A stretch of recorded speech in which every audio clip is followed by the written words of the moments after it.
우리가 지금 시장의 화두는 미국 장기국채, 엄밀히 따지면 단기국채가 아닙니다. 장기국채 금리가 급등했습니다. 근데 이게 왜 급등을 했을까? 그거에 대해서 분석을 제대로 하신 분들이 단 한 명도 없어.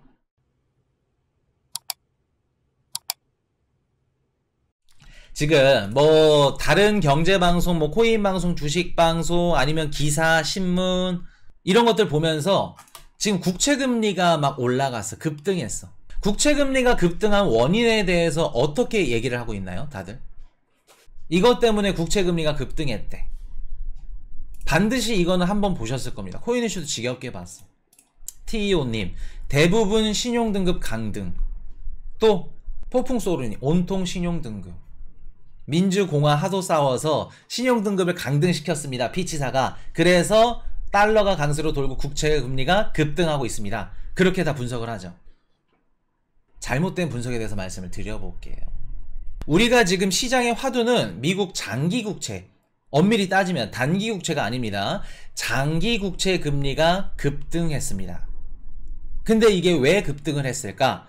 그거에 대해서 분석을 제대로 하신 분들이 단 한 명도 없어. 경제, 코인, 뭐 기사 이런 것도 다 통틀어서. 대부분 어떻게 얘기를 하실 거냐면은 지금 피치사가 미국의 신용등급을 강등시켜서 국채금리가 급등했대. 그리고 신용등급을 강등시키니까 기준금리 연준에서 9월달 금리 인상을 못한대. 불안하니까. 그럼에 따라 기준금리를 인상을 못하니까 시장이 어떻게 돼요? 야, 금리 인상 끝났네. 살짝 빠지다가 오를 거래. 자, 코인 이슈랑 우리 같이 배우셨던 분들, 코인 이슈가 피치사가 미국의 신용등급 하향 조정한 거 이거 시장에 영향이 크다 적다? 어떻게 말씀드렸죠? 영향이 클 겁니다? 아니면 적을 겁니다? 어떻게 말씀드렸나요? 영향이 적을 거라고 말씀을 드렸습니다. 그럼 실제로 어떻게 적었는지 컸는지 한번 비교를 해볼게요. 자, 보세요. 피치사가 미국의 신용등급을 하향 조정하면은 반드시 일어나는 게 있어. 어떻게 일어나냐면은 국채금리가 하락을 합니다. 왜 하락할까? 코인 이슈님, 미국이 신용등급을 떨궜으니까 당연히 달러를 던지고 국채를 던지니까 국채 가격이 떨어지면서 국채금리가 올라가야 되는 거 아닌가요? 우리가 기본적으로 생각하면 맞죠. 자, 미국이 부채한도 협상 때 달러 어떻게 됐죠? 역사적으로 부채한도 협상이 기술적으로 결함 때문에 한 번 결렬이 났었습니다. 기술적으로. 그때 달러가 어땠죠? 미국이 디폴트하고 무너지는데 달러가 상승했어요. 왜 상승했나요? 이번에도 부채한도 협상 나왔을 때 결렬된다 뭐 할 때 달러 어떻게 됐죠? 달러 강세로 돌아섰습니다. 왜? 미국이 무너지는데 그 달러를 찍어내는 국가가 무너지는데 왜 달러가 강세로 돌아섰을까? 전 세계 다 통틀어서 미국 국채, 달러보다 더 안전한 자산은 없어. 없어. 무너지지 않을 거라고 생각하는 그 경향도 있을 거고 달러는 안전 자산이다. 자, 그러면 피치사가 미국의 신용등급 하향 조정해? 그러면 일어나야 될 그 일들이 뭐냐면 국채금리가 하락해야 됩니다. 그 뜻은 수많은 미국의 국채를 매수해줘야 된다는 거예요. 이해되셨나요? 그냥 우리가 단순히 생각해서 달러 떨어지겠네 약세가 아니라 국채를 오히려 더 안전자산 선호 심리 때문에 국채를 더 매수하는 겁니다. 이해되셨죠? 여기까지. 자, 실제로 피치사가 딱 신용등급 하향 조정 때리고 나서 국채금리가 하락합니다. 달러가 하락해요. 실제로 나왔어요. 그리고 나서 미국 증시 수요일날 코인 이슈가 장 열려봐야 됩니다. 열리고 났더니 어떻게 됐죠? 국채금리가 급등을 합니다. 급등을 해요. 그러면 피치사가 신용등급 하향 조정한 게 미국 시장에서 반영이 컸다 적었다? 컸다 적었다? 반영이 적었다. 반영이 거의 없었다. 자, 한 가지 더 한번 말씀드려볼까요? 피치사가 신용등급을 하향 조정해서 연준은 더 이상 금리를 인상 못한대. 9월달 동결이래. 그거 맞나 볼까요? 자, 우리가 장단기 금리 역전이 나왔을 때 단기 금리는 여기에 영향을 많이 받고 장기 금리는 여기에 영향을 많이 받습니다. 우리 다 배웠어. 단기 금리는 어디에 영향을 많이 받죠? 단기 금리는 연준의 제롬 파월 연준 의장이 금리를 올립니다. 떨굽니다. 말에 영향을 많이 받는다. 기준금리에 영향을 받는다. 자, 장기금리는 경제 상황. 얼마나 기대 인플레이션이 좋을 것 같고 나쁠 것 같고 앞으로 장기적인 미국의 경제 상황에 영향을 받는 게 장기 국채 금리입니다. 자, 그럼 다시 돌아가 볼게요. 지금 그 피치사가 신용등급 하향 조정 딱 때리고 나서 미국의 2년물 단기 금리입니다. 미국의 2년물 금리는 요지부동이야. 조금 빠졌다가 또 올라갔다 조금 빠졌다가 변동이 거의 없어. 근데 미국 10년물, 30년물 장기 국채 금리만 왔다 갔다 해. 왔다 갔다. 자, 그러면 피치사가 신용등급 하향 조정해서 연준이 금리 인상을 못한다며. 동결한다며. 그러면 2년물 금리도 어떻게 돼요? 빠지는 게 맞죠. 빠지는 게. 금리 인상을 못한데 시장의 투자자들이 그걸 받아들였어. 그럼 2년물도 빠지는 게 맞지. 근데 2년물 가만히 있어. 이해되셨나요? 2년물은 가만히 있고 10년물만 왔다 갔다 해. 그러면 지금 10년물, 30년물 장기 국채만 왔다 갔다 한다는 거는 피치사의 미국 신용등급 하향 조정 요거 영향 끼치지 않았다는 겁니다. 이것 때문에 뭐 9월달 금리 인상 조정이 없다? 인상 동결이 없다? 영향 안 준다는 거예요. 이해되셨나요? 그럼 우리가 지금까지 보는 뭐 이런 많은 분석들, 뭐 유튜버 분들, 아프리카 뭐 TV 분들, 기사분들 분석하는 거, 피치사가 신용등급을 하향 조정해서 이렇게 국채금리가 급등했다? 그 말은 틀렸다는 겁니다. 맞지 않는다는 거예요. 자, 그러면 우리는 왜 국채금리가 급등했는지 이걸 알아야지. 그래야 앞으로 조정이 올 건지, 어디에 자산에서, 어디 자산 시장에서 자금이 움직일 건지, 비트코인이 상승할 건지 빠질 건지 분석이 되지. 자, 그럼 미국 국채금리가 급등한 원인에 대해서 한번 알아가 볼게요. 우리가 지금 미국 장기 국채금리가 상승하는 데 있어서 몇 가지 이유를 추스릴 수 있어요. 첫 번째, EIA라고 미국 에너지 정보청 얘네들이 최근 들어서 어제죠. 미국의 원유 재고를 발표를 했습니다. 미국이 원유 재고량을 발표를 했는데 아까 말씀드렸듯이 전주 대비 1700만 배럴이 줄어들었어요. 월가에서는 얘네 한 130만 배럴 줄어들 것 같은데 근데 1700만 배럴이 줄어들었습니다. 그럼 이게 무슨 뜻이냐면은 수출을 많이 했던가 아니 그만큼 많이 썼던가 둘 중에 하나겠죠. 그리고 나서 휘발유 재고는 오히려 148만 배럴이 증가했어. 자, 그러면 시장의 참여자들이 어떤 우려를 할까? 걱정을 해. 어떤 우려를 할까? 야, 미국의 원유 재고량이 저렇게 적어? 원유 가격이 어떻게 될 것 같다 걱정을 하죠. 최근 들어서 한 달 동안 국제 유가가 얼마나 올랐냐면 15%가 올랐습니다. 야, 미국의 원유 갖고 있는 저 원유 재고량도 저렇게 적고 최근 들어서 한 달에 15%가 상승했어. 뭐를 걱정해요? 원유 가격이 올라가? 안 그래 폭염 때문에 에너지 소모량이 더 클 것 같은데 8월달 인플레이션 우리 요새 쉽게 많이 쓰는 용어로 조졌네 이거. 인플레이션 조졌네 이거. 올라가겠네. 국제유가 상승합니다. 자, 국제유가가 상승해. 에너지 가격이 상승해. 그러면 장기 국채 금리는 어떻게 될까? 원유나 에너지 가격이 상승해. 인플레이션 올라갈 것 같아. 국채 금리 어떻게 돼요? 국채 금리 당연히 올라가야겠죠. 올라가야겠죠. 자, 최근 들어서 미국의 경제 지표들 너무 좋아. 오늘 실업률 3.5. 고용 지표도 뭐 17만 명 더 늘어났다고 했나요? 아직까지도 고용 지표가 너무나도 좋아. 국채 금리 어떻게 될까? 올라가야겠죠. 금리 상승해야겠죠. 이현진님 멤버십 가입 감사드립니다. 달러 강세 그리고 사우디 감산 연장 국제유가가 다시 하락으로 전환을 해. 윤지리님 멤버십 가입 환영합니다. 자, 다시 전환을 해. 지금 보시면 경기 지표들도 너무 좋고 이것저것 야 미국 이거 금리 인상 할 수도 있겠다. 경제 지표가 너무 좋네. 금리 인상으로 연결이 된다는 겁니다. 이해되셨나요?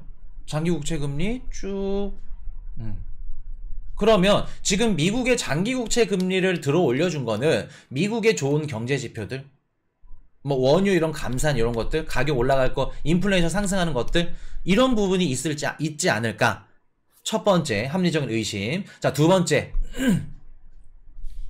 코인 이슈는 두 번째라 생각합니다. 두 번째 뭐가 있을까?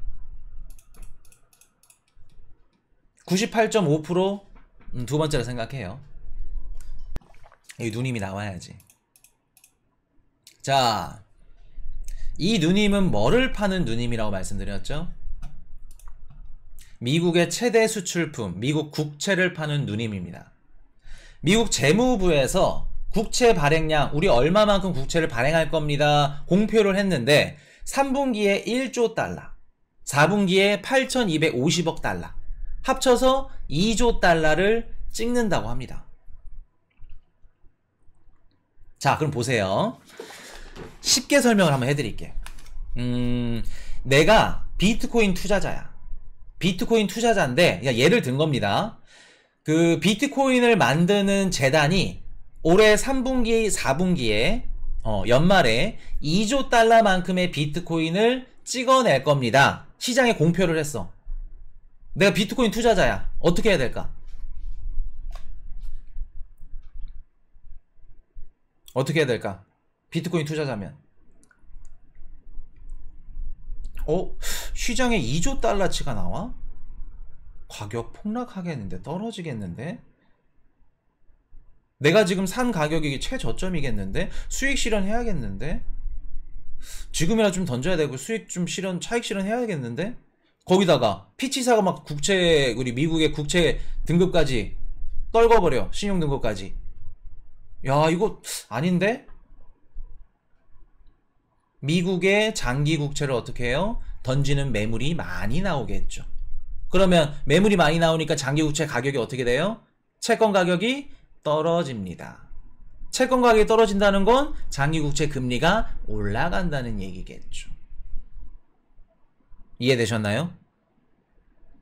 그렇기 때문에 지금 장기 국채 금리가 올라가고 있는 겁니다. 이해되셨나요? 피치사가 신용등급을 하락시키고 뭐고 그것 때문에 아니라. 근데 여기다가 조금 더 올라갈 수 있게끔, 원래는 4%까지 올라갈 건데 4.1, 4.2까지 올라갈 수 있게끔 부채질을 해준 애들이 있어. 걔네가 누굴까?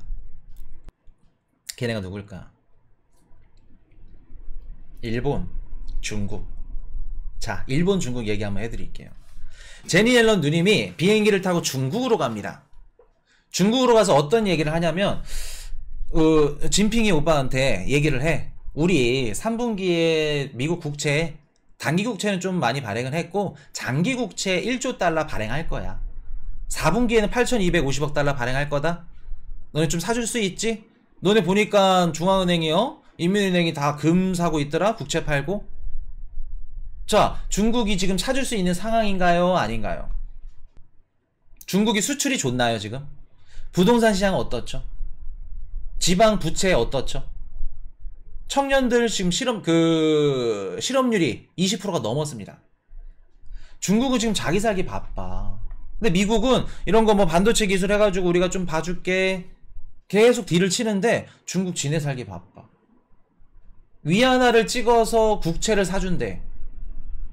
위안화 가치 어떻게 될까? 위안화 가치 그냥 밑에 그냥 바닥으로 해놓고 미국 국채 사주는 꼴이야. 그거 해줄까? 안 그래 지금 1대1로 부채 회수도 못하고 있는데 라모스나 이런 애들 철도나 건설해주는데 다 대금 지불했나요? 걔네들 대금 지불 못합니다. 라오스 같은 애들, 아프리카 이런 국가들 세고 셌어요. 중국 지금 수출부터 누구 지금 미국 국채 사줄 그게 아닙니다. 자, 그러면 미국 재무부가 국채를 발행하는데 막 시장에 2조 달러치가 나와. 중국이라도 많이 사주면은 그게 우려가 좀 줄어들 건데 탈락. 자, 일본으로 갑니다. 전 세계에서 가장 많은 미국 국채를 들고 있는 일본으로 가요. 일본이 얼마 전에 BOJ에서 YCC를 상단을 어떻게 했죠? 0.5에서 1로 올렸습니다. 그게 뭐랑도 같다고 말씀드렸었죠, 코인 이슈가? YCC 상단을 올렸다. 이게 뭐랑도 같다? 일본의 금리 인상과도 같다. 자, 그러면 YCC가 상단 0.5였던 게 1로 올라갔어. 일본에 이제 환트레이드 하는 애들이 장난쳤어. 막 0.5, 5. 야, 올려보자. 국채 판 다음에 얘네들이 얼마까지 올라가면 사주나 보자. 0.6을 넘어버렸어. 그러니까 일본 정부가 어떻게 해요? 긴급하게 3천억 엔. 이게 제일 어려워. 국채보다 더 어려워. 발음하는 거. 3천억 엔. 임시 국채 매입에 들어갑니다. 그러면 일본 채권 투자하는 사람들이 알 수 있어. 야, 얘네들이 0.6을 넘었더니 일본 정부가 무조건 매수를 해주네? 그러면 슬슬 고민을 한번 해봐. 내가 지금 미국 국채를 들고 있는데 지금 단기적으로 정부에서 무조건 매입해주고 이렇게 안전하게 이자를 받아먹을 수 있는 상품이 어디 있겠어? 그러면서 어떻게 돼요? 미국의 장기 국채를 매도하고 그 돈으로 일본의 지금 신유물 국채를 매입하는 움직임이 일어나고 있습니다. 0.6 이상만 되면 다 사줘. 단기적으로 이렇게 이자를 주고 다 사주는데 이런 장사가 어디 있어? 이렇게 위험한 시점에 미국 장기 국채 지금 들고 있으니까 금리 올라가면서 막 채권 가격 빠져. 불안해. 그거 투자할 바에는 차라리 일본 정부가 무조건 사주는 일본 장기 국채 살래. 지금 일본이 어떤 식으로 가냐면은 YCC를 상향 조정했다는 건 엔화를 강세로 가져가겠다는 겁니다. 근데 오히려 어떻게 돼요? 임시국채 막 매입하고 국채 막 매수세가 들어오면서 지금 엔화가 오히려 더 반대로 약세로 떨어져. 약세로.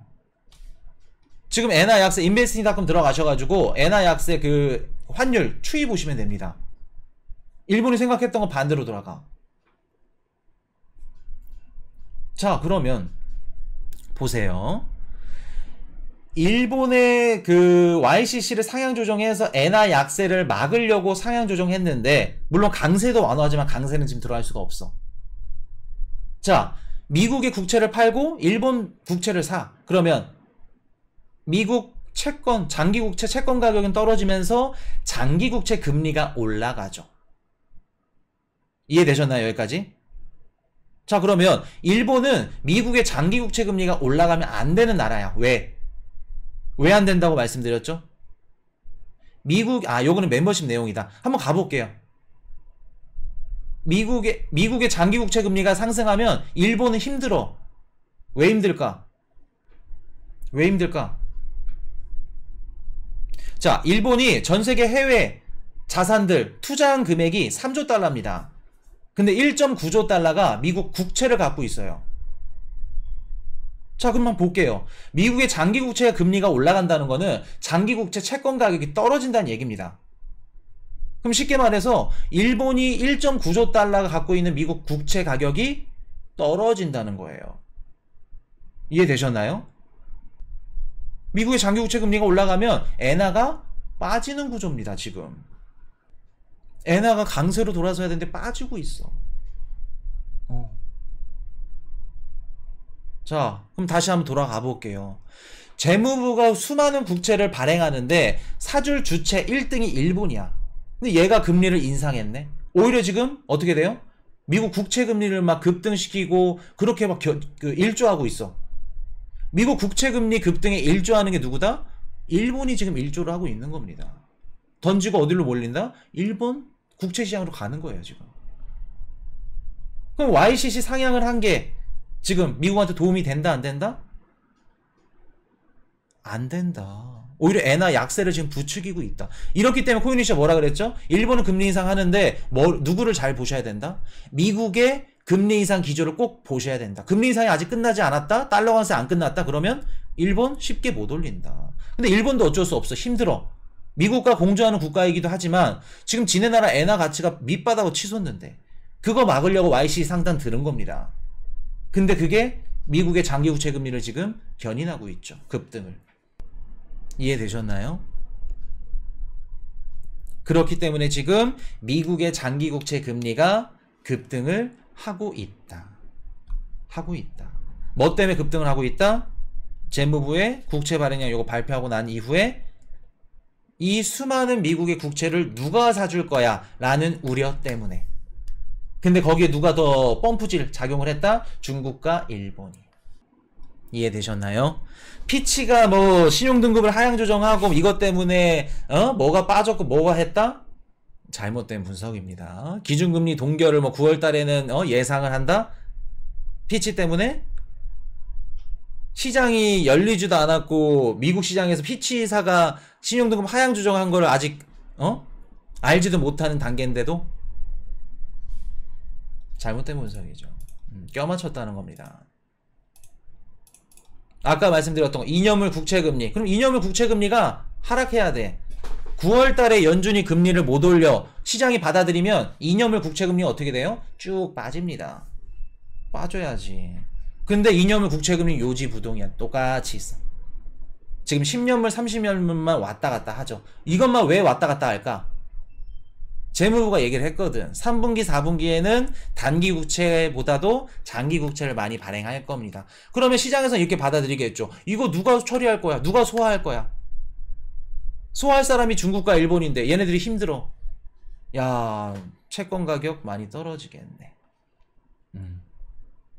자, 그럼 여기서 좀 더 디테일하게 들어가 볼게요. 응용 가보겠습니다.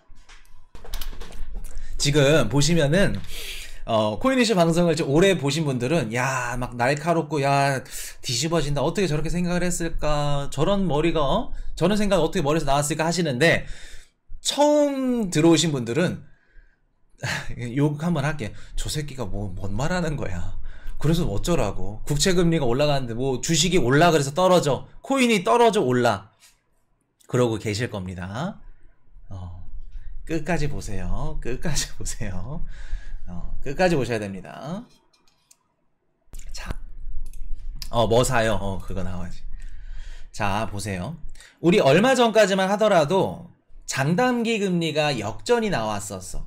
지금도 역전이 나왔었습니다. 2년물, 10년물. 은행에 대출이 안 되는, 원래는 단기 금리가 더 낮고 장기 금리가 높아야 돼. 근데 이게 거꾸로 가버렸어. 이 역전됐던 게 지금 역전폭이 장기 국채 금리가 지금 올라오면서 어떻게 됐어요? 100bp가 넘었어요. 이 교차가 역전폭이 70bp까지 감소를 했습니다. 감소를 했어요. 이해되셨나요? 자, 장단기 금리 역전이 벌어졌어. 벌어지면은 1년에서 2년 내로 샤킹이 와. 경제시장에 무조건 충격이 온다는 겁니다. 샥이 오는데 이게 다시 역전이 해소됐어. 이게 무슨 뜻일까? 심지어 5년물 30년물 수익률은 어떻게 됐어요? 원위치로 돌아갔습니다. 이게 무슨 뜻일까?